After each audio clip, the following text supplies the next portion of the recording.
Olha, Jesus tem a solução para o teu problema. A palavra de Deus, ela responde tudo aquilo que nós necessitamos. Ela responde tudo aquilo que nós necessitamos. Ela, com a tentação, Jesus diz que nos dá o escape. Então, preste atenção no que você vai ouvir nos próximos minutos. Talvez seja a tua resposta, a tua solução. Haviam dois homens, dois discípulos de Deus, que voltavam decepcionados, magoados. Sabe com quem? Com Jesus. Eles eram discípulos de Jesus e estavam voltando para Emaús, para a casa deles, desistindo de tudo. Porque eles estavam totalmente agora com a fé naufragada, com a fé destruída, desacreditado, magoado, chateado, irritado, porque eles tinham feito uma entrega, eles tinham colocado a vida deles à disposição daquilo que Jesus pregava e não viram o resultado. Então eles vêm conversando coisas mil. E as expectativas que esses homens tinham era de um Jesus sentado no trono em Israel, reinando, acabando com toda a tristeza, toda a opressão que eles tinham daquele reinado. E eles queriam que Jesus assumisse. Só que essas não eram as expectativas de Jesus. As expectativas de Jesus eram completamente diferentes. Jesus queria implantar o reino de Deus. E eles queriam que o reino humano ali fosse implantado. Completamente diferente do que Jesus os ensinava. E com a morte de Jesus, a frustração veio por quê? Porque eles esqueceram que Jesus havia dito para eles que seria entregue aos homens e que ele seria julgado e morto. E que ao terceiro dia Jesus ressuscitaria, implantando ali a nossa esperança de vida. Ali sendo implantada a nossa salvação, o portal sendo aberto para que nós fôssemos salvos. E salvos, no grego antigo sozo, nós seríamos curados, libertos, além de salvos. Mas eles não atentaram para isso, eles tinham sonhos, e sonhos, quando não tem base na palavra de Deus, eles são frustrados. E aí o que acontece? Na tarde de domingo, Jesus vem, já ressuscitado, ao encontro deles, e eles estão ali confabulando, e Jesus pergunta o que eles estavam falando, o que eles estavam conversando. E aí eles não reconhecem Jesus, não conseguem ver que está diante deles o Deus Todo-Poderoso, Jesus ressuscitado, que havia dado a eles a vida eterna, e eles começam a dizer: você não sabe o que aconteceu? Onde é que você estava, peregrino? Onde é que você não estava em Jerusalém na sexta-feira? Você está por fora, você não sabe dos acontecimentos, né? O que aconteceu sábado? Você não sabe que hoje é domingo e nada aconteceu daquilo que ele havia prometido, ele não ressuscitou até agora? E aí Jesus disse: eu estive lá realmente, eu estive, mas refresca a minha mente, me fala mais o que está acontecendo com vocês. E eles vão colocando para fora. E aí a gente começa a entender, né, o que Deus quer dizer nessa passagem para nós, que a história de Deus já contava domingo à tarde. Já contava com a ressurreição. Mas no coração deles, na alma desses dois discípulos, eles estavam vivendo ainda a sexta-feira da crucificação. E assim acontece com muita gente. E eu queria que você prestasse atenção agora em mim. Por quê? Porque talvez você esteja com a síndrome de Emaús. Talvez você esteja diante de Jesus ressuscitado e você não consegue reconhecê-lo. Talvez Jesus esteja sendo por você um alienado, porque ele não sabe nada do que está acontecendo na sua vida. Quando alienado somos nós. Talvez você esteja ali neste momento, agora, sendo por Jesus movido a vir para a realidade, né, de um Cristo ressuscitado, e você se recusa sair disso, você se recusa a viver nessa miséria, nessa dor, nesse sofrimento, nessa angústia, né, de uma notícia velha. Jesus está diante de você e você está respondendo talvez até mal a ele, como eles responderam. Não o reconheceram, responderam mal, Jesus fazendo de tudo para retirá-los do fundo do poço e eles se recusando. Eles, não, nós não vamos sair dessa situação, dessa questão. Ele não cumpriu o que ele prometeu. Estavam com os olhos completamente fechados, a mente fechada. Porque quando nós temos uma vontade, nossa vontade, nós não conseguimos enxergar Jesus. Nós não conseguimos enxergar nem os nossos parentes, amigos, quando nós estamos focados em alguma coisa, quanto mais o mundo espiritual. Mas Jesus estava ali, diante deles, como está agora diante de você. Agora, não houve na vida deles, para você entender bem a situação, um sincronismo da história em que colocava cada um deles já no domingo à tarde e eles estavam vivendo a sexta-feira da crucificação. Você conseguiu entender? Não havia um sincronismo, porque a realidade era domingo à tarde, mas eles estavam na sexta-feira ainda, com sofrimento, com dor, com pesar. Talvez você esteja vivendo, repito, essa síndrome de Emaús.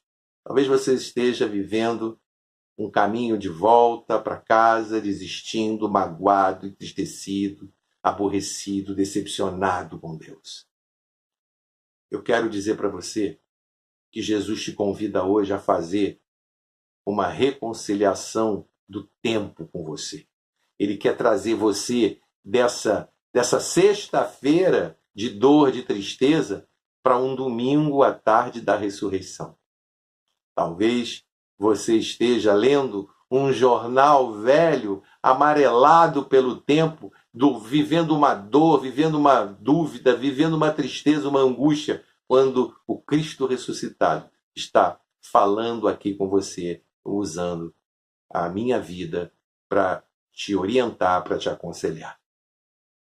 Eu quero convidar a você, através de Jesus, para que você pare de ler essa notícia velha, pare de ler esse jornal amarelado pelo tempo e volte para a realidade que é Jesus. Jesus veio para te dar uma vida farta, abundante. E foi exatamente o que aconteceu naquele dia. Jesus pregou o evangelho para eles, falou de toda a condição de que eles estavam sendo movidos naquele momento para um portal gigante de vida, quando eles estavam focados numa portinha de dor e sofrimento. E aí, Jesus é convidado por eles, é convidado pelos dois para que entrassem à casa deles, porque a palavra começa a iluminar o coração, começa a tirar as vendas dos olhos, e Jesus se assenta à mesa com eles e parte o pão. E quando Jesus parte o pão, eles o reconhecem. Eles têm os olhos espirituais abertos. E quando isso acontece, Jesus desaparece. Mas por que Jesus desapareceu, pastor? Porque nós temos que viver por fé. Nós temos que viver por fé. Daquilo que não vemos, mas daquilo que acreditamos, naquilo que temos certeza. Então, hoje, Jesus está tentando, aqui agora, fazer com que você consiga enxergá-lo. E eu peço a Deus que teus olhos sejam abertos agora, para que você possa enxergar a verdade. Jesus ressuscitou e com a ressurreição ele veio te dar vida. Vida. Ele tem o controle sobre a morte e a vida e ele diz para a gente, escolhe, pois, a vida. Está escrito. Você tem que ter um propósito. Você tem que ter um propósito. Não tem que ser aquele que você deseja. Tem que ser o reino de Deus. E igual Ana, eu preguei isso aqui Já a uma ocasião, a Ana, ela queria um filho e não ficava grávida de jeito nenhum.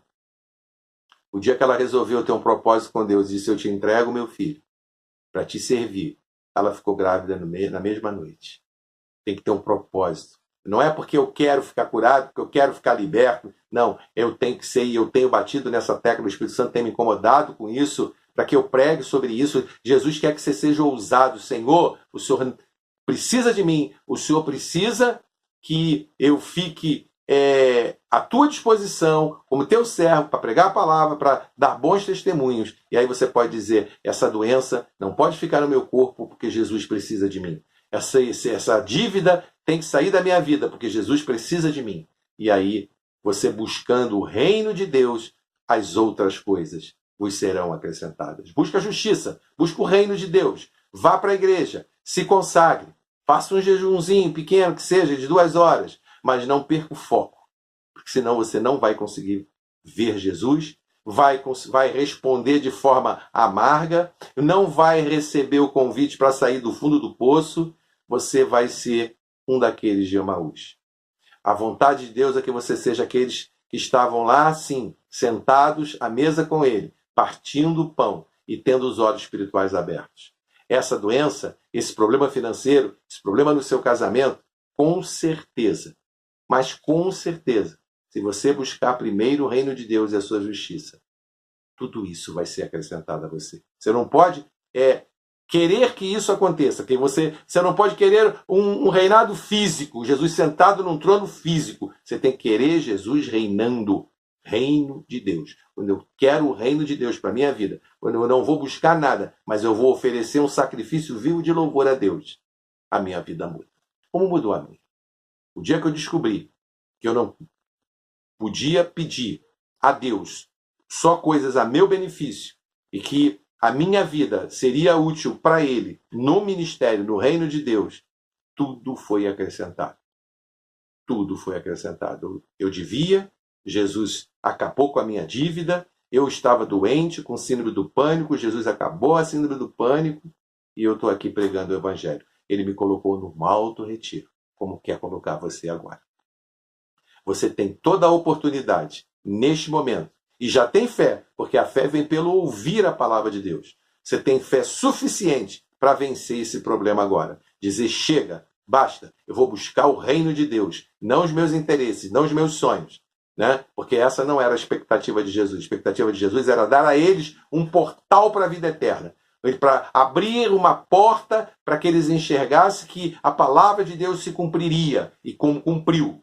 E que Jesus está ressuscitado, que nós não precisamos temer, como o anjo disse para Maria Madalena: não temas, porque aquele que você busca já ressuscitou. Sua vida financeira pode ressuscitar agora, sua saúde pode ressuscitar agora, seu casamento pode ressuscitar agora, seus filhos podem ter uma vida renovada em Deus, tudo novo, tudo ressuscitado diante de Deus, porque ele não está morto, ele está vivo, como anunciou o anjo. Não temas, ele veio dar conforto para nós, não precisa ter medo. Conforte o teu coração, porque tudo pode ser renovado agora. Nesse instante, só depende de você. Só depende de você. Então, faça o que aqueles discípulos fizeram. Volte para Jerusalém, volte para a casa de Deus. Se alie a esse povo vencedor, aliás, povo mais que vencedor, e seja feliz. Eu quero convidar você a participar conosco dos cultos de quartas-feiras, às 19h30, quinta-feira, toda quinta-feira, reunião de oração, também 19h30. Domingo de manhã, eu faço o culto das 9h30 da manhã, faço o culto da noite, às 19h30, e damos a você ali todo o aparato, todo o conforto, para que você possa buscar a Deus de todo o seu coração, com a sua família, tudo diante da palavra de Deus. Ninguém vai dizer lá para você: eu acho, eu penso. Nós vamos mostrar para você o que está escrito, o que Deus diz. Então, aguardamos vocês com muita alegria no coração e tendo a certeza absoluta que Deus não pode mentir, que nem o mal te sucederá, nem praga alguma chegará à sua casa, porque também está escrito que é o Senhor que guarda a nossa entrada, a nossa saída, desde agora, para todos sempre, em nome de Jesus. Em nome de Jesus. Amém. E graças a Deus.